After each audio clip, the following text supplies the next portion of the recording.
Hi, this is Daniela, and welcome to Bestie Life, the podcast, where we help you stop burnout now. If you're tired of running on empty, juggling all the things, and wondering when your life is supposed to feel better, you're in the right place. This show is your go-to space for real talk and practical strategies to help you protect your energy, create balance, and actually enjoy the life you're working so hard for. You'll get a mix of solo episodes and honest conversations with guests. My goal is to help you feel less alone, more empowered, and way more in control of your time and energy and well-being. So let's get into it.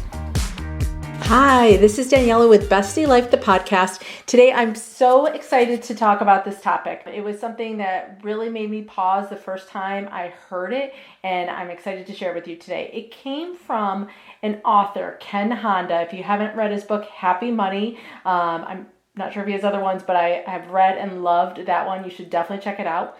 And he was in this interview, and he said, the quote is that too much joy can actually throw you off balance. And at first I thought, wait, what? Isn't joy, happiness, all of that the whole point of what we're after? Isn't that the ultimate goal, to feel as much joy and happiness as possible? But then the more I kind of sat with it and thought about it, I realized he's not necessarily saying joy is bad.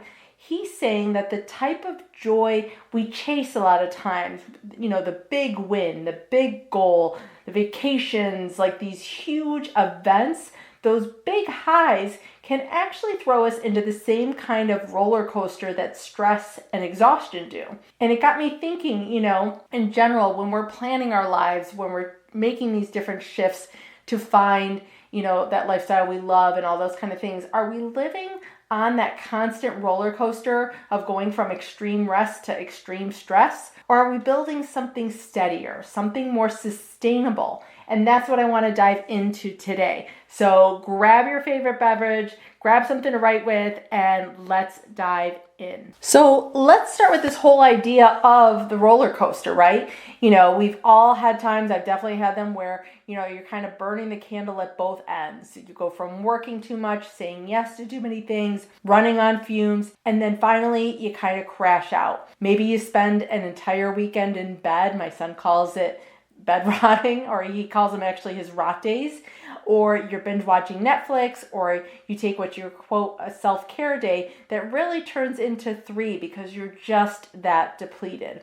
And then what happens? You've taken this time, you get up and you throw yourself right back into the chaos. You come back from that vacation, you came back from these couple of days, and you're right back in all of those things that depleted you in the first place. And so that's that roller coaster. You're going from extreme rest to extreme stress, and you're repeating that cycle over and over again. And then here's where the joy part ties in. Sometimes we even do this with the good things in our lives, the things that make us happy. Like I said, think about vacations, holidays, birthdays, especially those big birthdays, 40, 50, 60, big events. We look forward to them. We put all this pressure on them to be perfect down to the last detail. And then when they happen, wow, they feel amazing, they're great, but then when it's over, we crash, and that joy high kind of drops off, and we're back into the grind of the day-to-day stuff. And so Ken Honda's point, and what I want to explore today is that joy and happiness and the good things in our lives doesn't have to be this huge kind of mountaintop high followed by a crushing valley kind of low. True joy and happiness and sustainably living that lifestyle we love comes in a quieter way.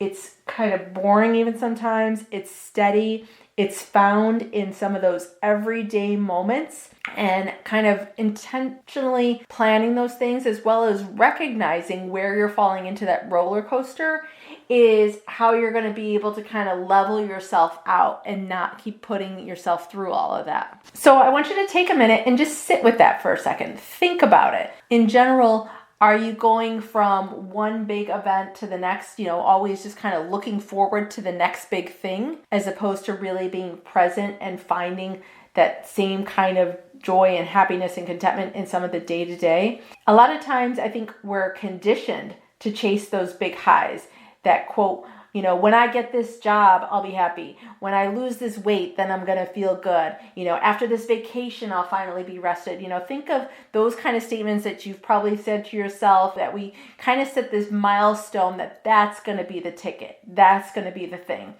And you know what? You might get that response initially from that event, but those highs don't last because they're only occasional, they're not sustainable, and they're tied to conditions, things that you can't realistically count on the regular basis, as well as they depend on something outside of you lining up just right, being just so. And so it's an external kind of locus of control that your happiness is now based on, and you've kind of lost ownership and in that process. And so it's not that we shouldn't enjoy those moments. They're wonderful. I love them, and have had many this year, family weddings, trips, events, and things like that. But you can't wrap all of your happiness in those peaks, because then you're always going to be kind of in that cycle of climbing and then falling again, climbing and then falling again. And then that's where the burnout happened, because it's not just from your day-to-day stress. So sometimes if you're managing and maintaining things and finding that balance, it's actually sustainable. But how you're approaching then joy too could also be that cause of burnout if you're doing it in a way that's that constant roller coaster, constant looking for the next big thing, as opposed to finding it where you are right now. The expectation of that huge kind of glittery Instagram-worthy moment makes us overlook the kind of joy that actually sustains our lives on the daily. And so let's look at what that true joy looks like. Like I said, that kind of joy, it can almost feel ordinary or boring, but it's actually so extraordinary because it's steady. It's something you can count on. It's something you have control over, that you can help create on the daily. It's like waking up and, when you take a moment to notice how rested your body feels, maybe just even, how soft your covers are, just taking those pauses, that mindfulness type of thing, sitting down with a cup of coffee and actually tasting it. I've given that example before, where you really use your senses to smell the coffee, feel the warmth of your cup, really savor that taste going down, laughing with your friends and family and kids over something silly, and allowing yourself just to be present in those moments and find those micro moments of joy is how you build a happy life. Happiness isn't some one and done attainable thing. It's by stacking all these little moments of joy together over time, over each day. Just even that feeling of when you walk in your house and just enjoying the place that you live, that you've created, putting on clothes that make you feel good, that help build your confidence. Even that text from a friend that you haven't talked to in a while and reminding you that you're not alone, or even you sending that text. It's not a flashy kind of thing. It's not the type of thing that you're going to post about and get a lot of attention.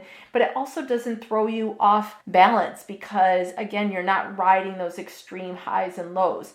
It's the kind you don't have to recover from.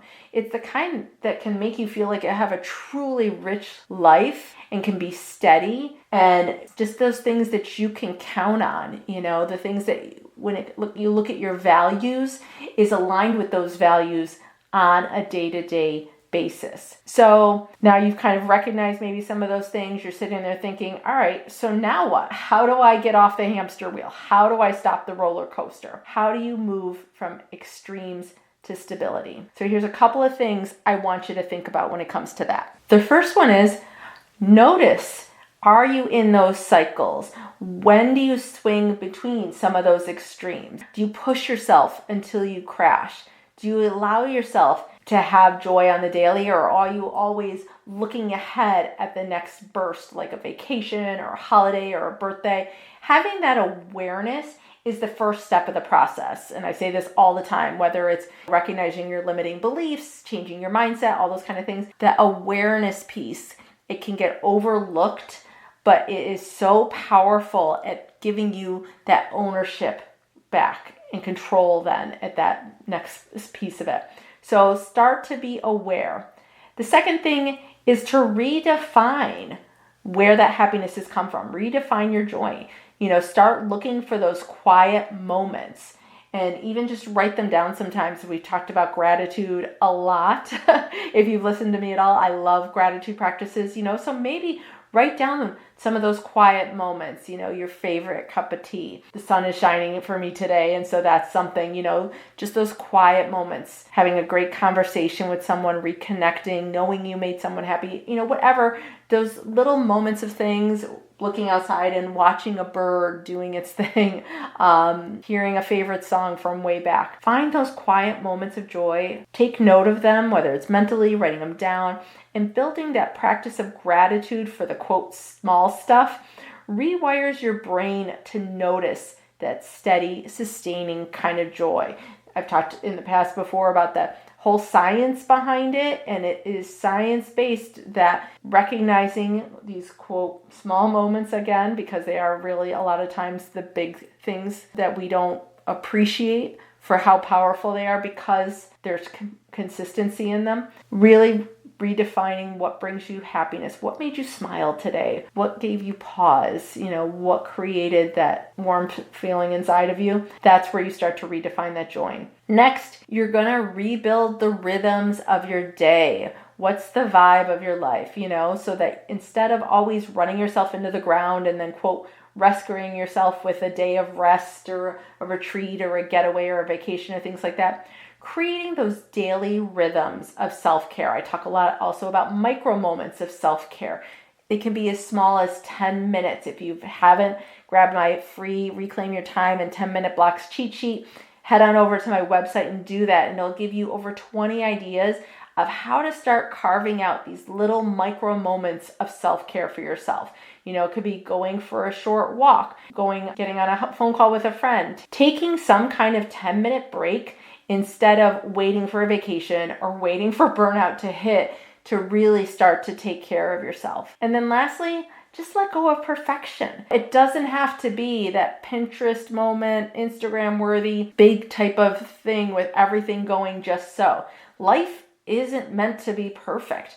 The steadiness comes from being okay with just being yourself and being ordinary enough and just kind of finding that happiness in the simplicity of your day-to-day life. So if you can start going through those 4 different areas, start reframing and recreating where your joy and happiness comes from in micro moments throughout your day, how you're taking care of yourself on the daily is how you start to get off that roller coaster. So think about it. Have you been living in that extreme stress and extreme rest cycle, chasing the highs and crashing them after? Or are you ready to really start building a steadier life, one where joy is almost like air? It's just always present, always sustaining. Even when you don't notice it, it's always there. Okay? And I want to leave you with this one last thought. The best kind of joy isn't the one that makes you lose your balance. It's the one that makes you feel steady, grounded, and just at peace in your own life, because it's your life and you only get one of it. So I hope some of this resonated for you, gave you some pause to kind of think, maybe rethink, and reassess how you want to live each day. Thank you so much for spending this time with me. And if this episode gave you some pause, please share it with a friend who might need to hear it, as well as connect with me. Let me know what resonated with you, maybe what you need some help with. If you're ready to start building that steadier kind of joy, please keep listening to these episodes because we're going to keep diving into it more and more together. So until next time, please take care of yourself and remember, joy doesn't have to be loud to be real. Thanks so much, and I'll talk to you soon. Thanks so much for hanging out with me today. I hope you got something out of this episode that really made you feel seen, supported, or just a little bit more grounded. If you have any questions or thoughts, I'd love to hear from you. And if you're up for it, please leave me a 5-star review. That will help more people find the show and join this community. I'll leave you with 2 of my favorite quotes. Alone we may be strong, but together we're stronger. And when we support each other, incredible things happen. So let's keep showing up for ourselves and each other, and maybe even have some fun while we're at it. I'll talk to you soon.